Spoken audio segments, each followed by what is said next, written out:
Good morning. और आप लोगों ने कार्ड्स बहुत अच्छे भेजे हैं, बहुत मेहनत करी है, थैंक यू स्टूडेंट्स।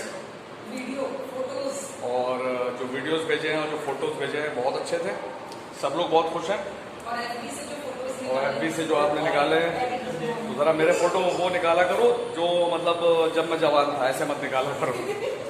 ठीक है, करा तो था हमने भी साइन, अच्छा नहीं करा। सब लोग आपको थैंक यू बोल रहे हैं। यहाँ सुजाता मैम भी है, भावना मैम भी है, उज्मा मैम भी है, व्योम सर भी हैं, मुबीन सर भी है, सबकी तरफ से थैंक यू। ठीक है, अब अपना टॉपिक शुरू करते हैं, बहुत हो गया थैंक यू। हाँ, मेरे लिए कार्ड भी भेजा है सब लोगों के लिए। मेरे लिए क्या ब्लैक बॉक्स में आया है, एक बच्चे ने भेजा है, मैं नाम नहीं लूंगा, उसको भी बहुत बहुत थैंक यू। वो बच्चा समझ गया होगा, स्कूल में कार्ड आया, ब्लैक बॉक्स है, उसके अंदर है। ठीक है, थैंक यू। टॉपिक पे आते हैं अपने। टॉपिक है बेटा acceleration due to gravity. Acceleration due to gravity. ठीक है, acceleration due to gravity, the force by which the body is attracted towards the centre of the earth. वो फोर्स जिससे बॉडी अट्रैक्ट हो अर्थ के सेंटर की तरफ। मैं ऐसे डेफिनेशन बनाता हूं, एक बॉडी अर्थ होगी, एक्सीलरेशन ड्यू टू ग्रेविटी में ये मान के चलिएगा एक बॉडी जो होगी वो डेफिनेटली अर्थ होगी। ठीक है, दूसरी कोई भी बॉडी हो सकती है, एक हेवनली बॉडी होगी दैट इज अर्थ, दूसरी कोई भी बॉडी हो सकती है, टेबल हो सकती है, चेयर हो सकती है, मेरा चौक हो सकता है। अगर मैं छोड़ दूं उसको तो ये नीचे की तरफ जाएगा। ठीक है, यही इस टॉपिक में है। The force by which the body is attracted towards the earth is called acceleration due to gravity.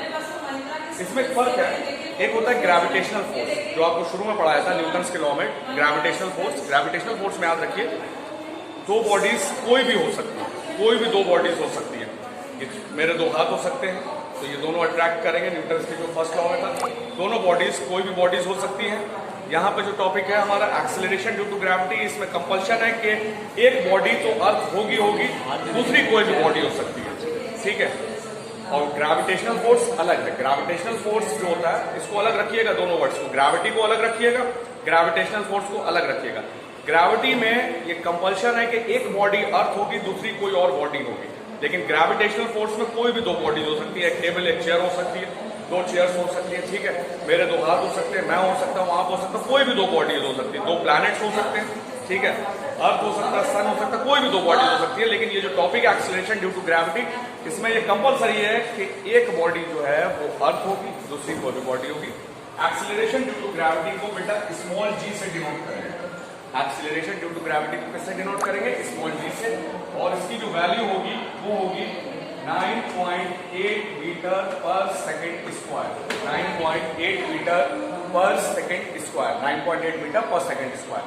आगे आप जो न्यूमेरिकल्स लगाएंगे वहां पे आपको जी की वैल्यू चाहिए होगी। इसका नाम ही है acceleration due to gravity. Gravity की वजह से जो बॉडी के अंदर एक्सीलरेशन हो रहा है, एक्सीलरेशन जी में चेंज हो जाता है। कैसे चेंज होता है? अगर कोई बॉडी नीचे से ऊपर जा रही है तो ये अगेंस्ट द ग्रेविटी जा रही है, ग्रेविटी नीचे खींच रही है लेकिन ये ऊपर जा रही है, तब एक्सीलरेशन ए की जगह तो हम जी यूज करेंगे। ऊपर से नीचे आ रही है तब भी हम जी यूज करेंगे एक्सीलरेशन की जगह। ए जो टर्म होता है एक्सीलरेशन, इसको वहां पे यूज करते हैं when the body is moving on A horizontal surface. सीधे सीधे कोई बॉडी मूव कर रही है तो टर्म यूज करते हैं ए। लेकिन कोई बॉडी अगर नीचे से ऊपर जा रही है या ऊपर से नीचे आ रही है तो जो ए है बेटा वो चेंज हो जाता है स्मॉल जी में, जिसको हम बोलते हैं एक्सीलरेशन ड्यू टू ग्रेविटी। इसमें एक बात देखिए, इसका यूनिट की एक्सीलरेशन का मीटर पर सेकेंड स्क्वायर। अगर न्यूमेरिकल में कहीं पे वैल्यू नहीं गिवन है तो आप 9.8 metre per second square use करेंगे। एक बच्चा आया मेरे लिए गिफ्ट लाया तो मैं उससे ले लूं, बस इतनी देर रुकना पड़ेगा आपको। आगे आ जाओ बेटा। Thank you, thank you, God bless you, God bless you. ठीक है, आगे बताता हूँ आपको। जी की वैल्यू होगी 9.8 metre per second square. G is equal to 9.8 metre per second square.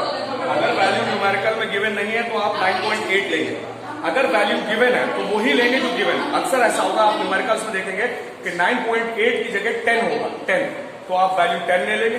ठीक है, और अगर 9.8 लिखी है, अगर गिवन है तो वही लेंगे जो लिखी है, या तो 9.8 गिवन होगी या 10 होगी। लेकिन अगर गिवन नहीं है न्यूमेरिकल में वैल्यू को आप 9.8 मीटर पर सेकेंड स्क्वायर।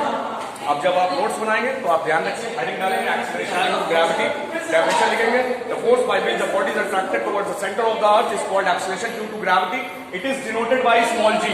अगली लाइन में लिखेंगे, फिर लिखेंगे the value of small g is 9.8 metre per second square, the value of small g is 9.8 metre per second square. ठीक है बेटा, आगे बढ़ते हैं नेक्स्ट टॉपिक पे अपने। ये गाना बहुत बढ़िया लगा था वो। विशाल कितनी शर्मी है नेक्स्ट टॉपिक है बेटा फ्री फॉल। हाँ अरे यार गाना बता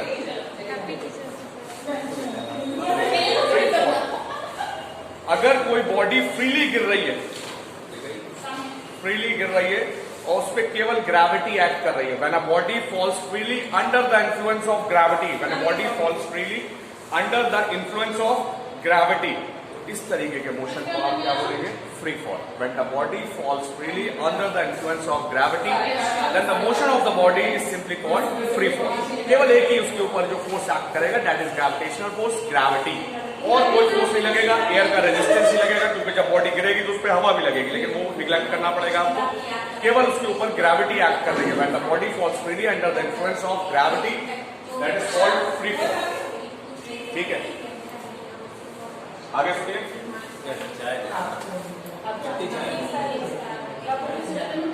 अगली हेडिंग जो है वो है equations of motion. Equations motion, equations of motion. Equation of motion में ध्यान से सुनिए। फर्स्ट चैप्टर में आपको मैंने इक्वेशन ऑफ मोशन पढ़ाई थी। सुनिए, अरे अरे अरे मैडम कचौड़ियां मंगा लेना, क्लास चल रही है।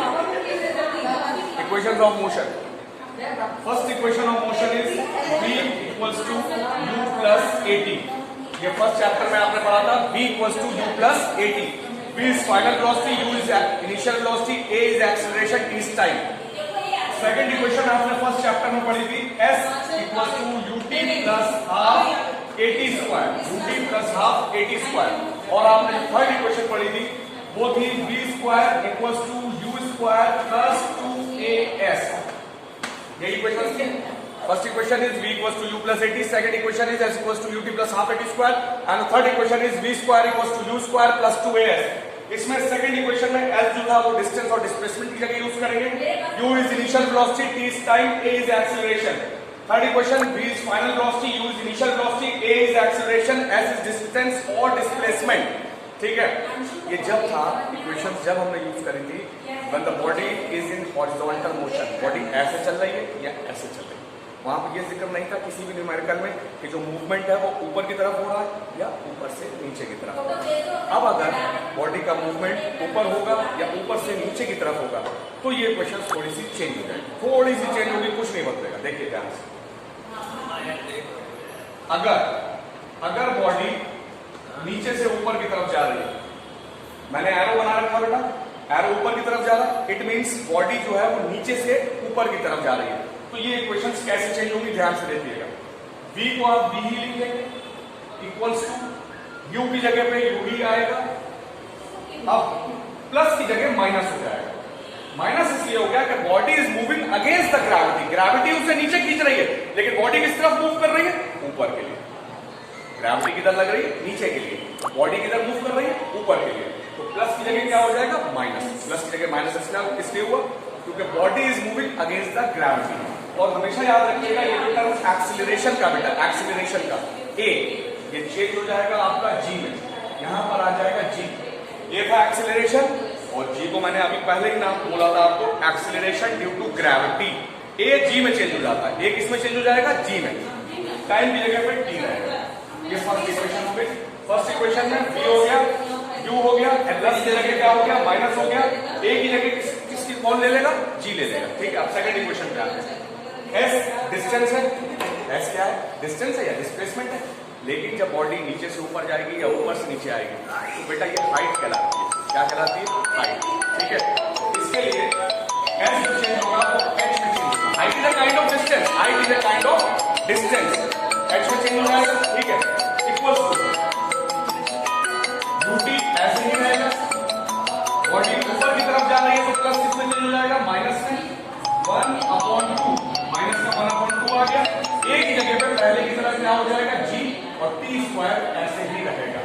एस देखिए h equals to u t minus half g t square.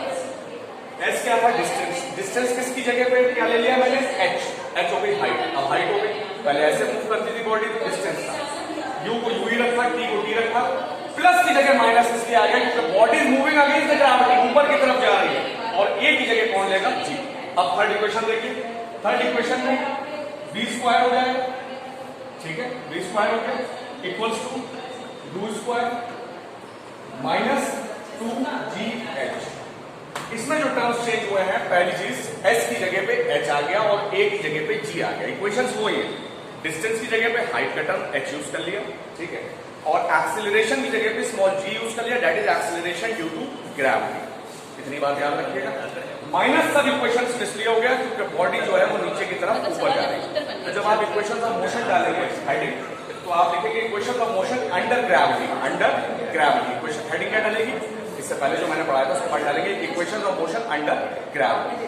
फिर हम सब हेडिंग डालेंगे when the body is moving upwards, when the body is moving upwards, ऊपर की तरफ जा रहा है। ये तीन इक्वेशंस नोट करेंगे। फिर आप नेक्स्ट हेडिंग डालेंगे when the body is moving downwards, when the body is moving downwards, नीचे की तरफ मूव कर रही है। तो इक्वेशंस तो बेटा यही रहेंगे, इक्वेशंस यही रहेंगे, लेकिन पहले अगेंस्ट में मूव कर रही थी body, under the influence of gravity, अब उसी डायरेक्शन में जा रही है जिस डायरेक्शन में ग्रेविटी है। तो यहाँ ज्यादा माइनस यूज करा था, यहाँ आपका क्या हो जाएगा, प्लस हो जाएगा, ठीक है। फिर से एक बार बता देता हूँ आपको कि पहले मैंने ऊपर एरो बनाया था तो हेडिंग रहेगी when the body is moving against gravity, सब जगह माइनस आ जाएगा। फिर आप हेडिंग डालेंगे when the body is moving downwards, नीचे की तरफ, ठीक है, under the influence of gravity. ये हेडिंग रहेगी, तीनों इक्वेशन सही, पर इसमें क्या आ जाएगा, प्लस आ जाएगा। Okay, thank you.